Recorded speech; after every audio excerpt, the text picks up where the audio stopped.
आतंकवादियों को पनाह देता है और फिर किस प्रकार से डिनायल में रहता है। अभी मैडम ने कहा पाकिस्तान की रियलिटी को हमने एक्सेप्ट नहीं किया। पाकिस्तान की रियलिटी का एक अच्छा सा बॉल बनाकर बांग्लादेश ने आपको वो बॉल दे दिया हाथ में, खेलते रहो। और बांग्लादेश के बाद बलूचिस्तान ने भी आपकी रियलिटी का दूसरा बॉल बनाया है और वो भी आपके हाथ में दे दिया है। जहां तक उज़्मा जी है, उज़्मा जी आपको पता है अभी हम लोग रफाल खरीद रहे हैं, एक्स्ट्रा रफाल खरीद रहे हैं। जितना पैसा हम रफाल में खर्च कर रहे हैं ना, उतना इनका पूरा बजट है। हमारा डिफेंस का बजट इनके डिफेंस के बजट से 9 गुना ज्यादा है। और आपको एक और फैक्ट बता देता हूं, आपके दर्शकों को आनंद आएगा। पाकिस्तान की कुल इकोनॉमी है कुछ 35 लाख करोड़। हमारी LIC कंपनी ना, इंश्योरेंस बेचने वाली करने वाली कंपनी, उसका मार्केट एसेट है 50 लाख करोड़। महाराष्ट्र का खुद का इकोनॉमी का साइज है लगभग 55 लाख करोड़। और भारत का तो इकोनॉमी का साइज छोड़ ही दीजिए, आपकी कल्पना के बाहर है। पर कल्पना के बाहर एक्शन भी होने वाला है। इसीलिए जनरल मुनीर कहां हैं, इसीलिए शहबाज शरीफ अस्पताल में हैं, इसीलिए पाकिस्तान के जो एक के बाद एक रेजिग्नेशन हो रहे हैं आर्म फोर्सेस में, इसीलिए आज ऑफिसर से लेकर सोल्जर्स कह रहे हमें नहीं लड़ना है। तो ये जो इकोनॉमिक घेराबंदी, जो डिप्लोमेटिक घेराबंदी और जो जलबंदी हो रही है पाकिस्तान की, अब इसी की वजह से ये पाकिस्तान की स्थिति इस प्रकार के डर के माहौल में तब्दील हुई। बिल्कुल सही कह रहे हैं मुकीम अहमद साहब। सवाल इस बात का नहीं है कि कौन कितनी शेखी मार रहा है। यहां शेखी, war is not an issue जिसपे कोई शेखियां मारे। लेकिन आप मुझे बताइए, the worst kept secret of Pakistan जो था कि वो आतंक एक्सपोर्ट करता है, वो तो कबूलनामा आपके डिफेंस मिनिस्टर ने दे दिया। अब वो सारी दुनिया ने सुन लिया। उसके बाद चीन के ऊपर कितनी आपकी डिपेंडेंस है अपनी डिफेंस सिक्योरिटी के लिए, वो दुनिया जानती है। मुनीर साहब कहां हैं, ये पूरी पाकिस्तान लालटेन लेकर ढूंढ रही है। शहबाज शरीफ अस्पताल में है, शहजाद जी बता रहे हैं। मुझे ये बता दीजिए कि अगर पाकिस्तान कह रहा है कि कोई एडवेंचरिज्म नहीं होना चाहिए, तो पाकिस्तान ये टेररिज्म का एक्सपोर्ट कब बंद करेगा? क्योंकि डॉसियर खेलने का समय तो चला गया। और अब जब खबर लेने का समय आया है तो पाकिस्तान घबराया हुआ क्यों है? देखिए, अब ये आपका एक परसेप्शन है कि पाकिस्तान घबराया हुआ है, लेकिन आपकी घबराहट मुझे समझ नहीं आती कि ये एक और फॉल्स फ्लैग ऑपरेशन आप करने जा रहे हैं। आपके जानिब से जो कुछ एलिगेशन लगाए गए हैं उसका अब ये सुनिएगा आराम से प्लीज, और माइक बंद न कीजिएगा जैसे उस्मा कारदार का किया। ये गुजारिश ये है कि कोई प्रूफ अभी तक सामने नहीं आया। 6वां या 7वां दिन है उस घटना के बाद।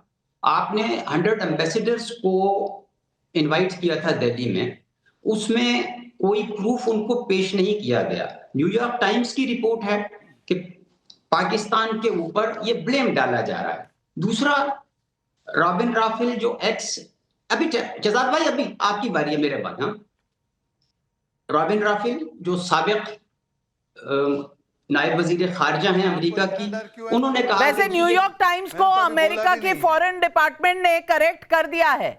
आपने नोट ना किया हो तो आपको भिजवा दूं वो फैक्ट शीट, क्योंकि फैक्ट शायद आप लोग देखते नहीं है। मैं जिस न्यूयॉर्क टाइम्स का आप हवाला दे रहे हैं ना, मैं हवाला दे रहा हूं, ठीक है, हाँ, उसको अमेरिका फैक्ट चेक कर चुका है। देखिए, मुझे वक्त दे दें, फिर आप बाद में दुरुस्ती कर लीजिएगा। मेरी बात तो मुकम्मल होने दें, आप इजाजत दें ना मुझे, जब बुला लिया तो बोले जी। और फिर जो रॉबिन राफेल हैं, साबिक वाइस फॉरेन मिनिस्टर, उन्होंने कहा कि जी घटना के 5 मिनट के बाद ही पाकिस्तान पे इल्जाम लगाना और दोषी ठहराना दुरुस्त नहीं है। आपके यहाँ से सुब्रमण्यम स्वामी जी क्या कह रहे हैं, वो इस्तीफा मांग रहे हैं नरेंद्र मोदी जी का। आपके कर्नाटका के वजीर आला सदरमा स्वामी राव साहब वो फरमा रहे हैं कि जनाब ये सारा ड्रामा है। आपके यहाँ से ये आवाजें उठ रही हैं कि ये बिहार का इलेक्शन जीतने के लिए फॉल्स फ्लैग ऑपरेशन आप जिनका नाम ले रहे हैं, नाम तो सही ले लीजिए, लेकिन उनका भारत के पॉलिटिक्स में और डिसीजन मेकिंग में कितना रोल है ये भी आप तय कर लीजिए। अब यूं तो बोलने वाले आपके ट्विटर पर, आपके अखबारों में क्या क्या लिख रहे हैं, मैं आपको क्या बताऊं, आप बेहतर जानते हैं। लेकिन गौरव आर्या ये कहते हैं हम नहीं घबराए हुए, भारत घबराया हुआ है, और भारत ने 5 मिनट में बता दिया।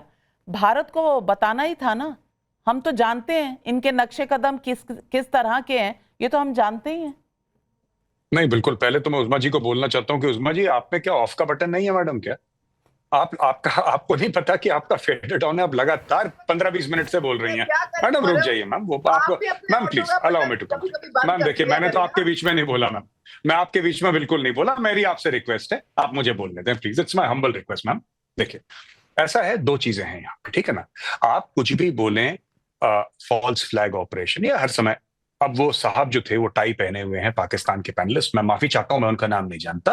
वो कह रहे हैं कि साहब ये जो पूरा मामला है ना, एक साबिक किसी अमेरिकन ऑफिशियल ने ये बोला है कि 5 मिनट, वो इसीलिए साबिक है क्योंकि वो बकवास करती थी। Now she does not have a job, she is gone, retired. और ये रैंडम किसी गोरे को पकड़ना और ये सोचना कि क्योंकि गोरे ने बोला है तो ये सुपीरियर स्टेटमेंट है। अरे उसका औहदा क्या है, किस कुर्सी पे बैठी है? साबिक है ना, तो साबिक को take it with a pinch of salt. साबिक तो कुछ भी बोलते हैं, इट डजंट मैटर, है ना? उसको पूरा पाकिस्तानी मीडिया प्ले कर रहा है। दूसरी चीज मैं आपको बताता हूं कि द वे वी थिंक, ये आप कहते हैं कि 5-10 मिनट के अंदर प्रूफ कैसे मिल गया? पूरा का पूरा इस्लामिक जिहाद कश्मीर में पाकिस्तान ने शुरू कर रखा है, ठीक है? और अगर आप मेरी बात समझें तो मैं ये कहना चाहता हूं कि भारत प्रूफ ढूंढ ही क्यों रहा है इस चीज में? If it is terrorism, it is de facto Pakistan. हमारा रिस्पॉन्स होना चाहिए कि अगर कश्मीर में कोई भी वाकया होता है, वो करने वाला पाकिस्तानी हो या लोकल हो, उससे कोई फर्क नहीं पड़ता। Immediately within 5 minutes there should be a response along the line of control. कहानी खत्म।